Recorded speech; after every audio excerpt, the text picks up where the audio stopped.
Hi, ഇന്നത്തെ ദീപാവലി വ്ളോഗിലേക്ക് എല്ലാവർക്കും സ്വാഗതം. കുറച്ച് പ്രശ്നമാണ്, കുറച്ച് ബുദ്ധിമുട്ടിലാണ് എല്ലാം ചെയ്യുന്നത്.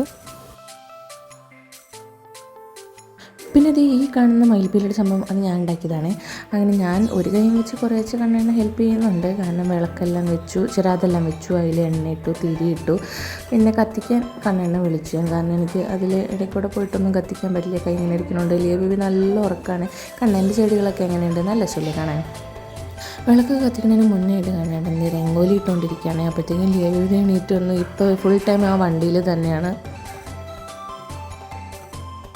അങ്ങനെ നോക്കുമ്പോൾ നമ്മുടെ തൊട്ട് ബാക്കത്തെ ക്വാർട്ടറിൽ ആ ചേച്ചി അവിടെ രംഗോലി ഇടുകയാണ്. അപ്പോൾ അവർക്കൊരു പഗ് ഉണ്ട് കണ്ടത്, അത് അവിടെ നിന്ന് ഇങ്ങനെ നോക്കണ്ടായിരുന്നു. അപ്പോഴത്തേക്കും നമ്മുടെ തൊട്ട് ഫ്രണ്ടത്തെ ആൾ ഉറക്കമൊക്കെ കഴിഞ്ഞ് എണീറ്റ് വന്നിട്ടുണ്ട്.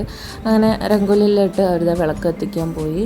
എന്നിട്ട് ബാക്കിലത്തെ കുറച്ച് ബാൽക്കണിയിലത്തെ വിളക്കൊക്കെ കുറച്ച് ഞാൻ കത്തിച്ചു കേട്ടോ. അതായതാണ് നമ്മുടെ ഫൈനൽ ലുക്ക്. എങ്ങനെയുണ്ട് നമ്മുടെ രംഗോലി കാണാൻ?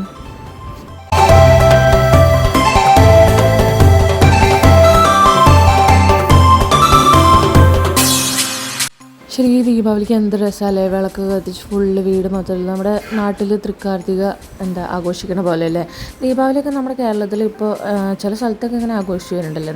ഞങ്ങളൊന്നും ഇതുവരെ ആഘോഷിച്ചിട്ടില്ല കേട്ടോ ദീപാവലി നാട്ടിൽ. ഞാനിങ്ങനെ ക്വാർട്ടറിൽ നിൽക്കാൻ തുടങ്ങിയതിന് ശേഷമാണ് ഫുള്ള് ദീപാവലി അങ്ങനത്തെ സംഭവങ്ങളൊക്കെ ആഘോഷിച്ച് തുടങ്ങിയത് തന്നെ. ഇതാണ് നമ്മുടെ ബ്ലോക്ക്. നമ്മുടെ ബ്ലോക്കിൽ ഇത്തവണ എല്ലാ ഫാമിലിയും ഉണ്ട്. അത് കാരണം ഫുള്ള് ലൈറ്റൊക്കെ ഇട്ടിട്ടുണ്ട്. അങ്ങനെ നമ്മൾ അവിടെ നിന്ന് ലൈറ്റൊക്കെ കത്തിച്ച് ഫുള്ള് പിന്നെ നമ്മൾ നേരെ ശ്രുതിയുടെ വീട്ടിലേക്ക്. കഴിഞ്ഞ തവണ ദീപാവലി ശ്രുതിയുടെ വീട്ടിൽ തന്നെ ആയിരുന്നു കേട്ടോ. നല്ല രസമുണ്ടായിരുന്നു. ഇത്തവണ പിള്ളേരൊക്കെ പടക്കമൊക്കെ പിടിച്ച് അടിപൊളിയുണ്ടായിരുന്നു. പിന്നെ ഇത്തവണ എന്ന് വെച്ചാൽ ഭയങ്കര ഡേഞ്ചറായിരുന്നു കേട്ടോ പടക്കങ്ങളൊക്കെ. നമ്മുടെ മത്താപ്പൊക്കെ ഇല്ലേ, അതൊക്കെ കത്തിക്കുമ്പോൾ തന്നെ എന്ന് പറഞ്ഞിട്ട് പൊട്ടലായിരുന്നു കേട്ടോ. മറ്റാപ്പം മാത്രമല്ല, പിന്നെ കളർ ഒരു ടൈപ്പ് കമ്പിത്തിരി പോലത്തെ അതും പൊട്ടുണ്ടായിരുന്നു കേട്ടോ. പടക്കം പൊട്ടിക്കലിനെ വരെ കൊടുത്ത് നമ്മൾ ഫുഡ് കഴിക്കാൻ പോയി. നമ്മൾ മന്തി ആയിരുന്നു കേട്ടോ.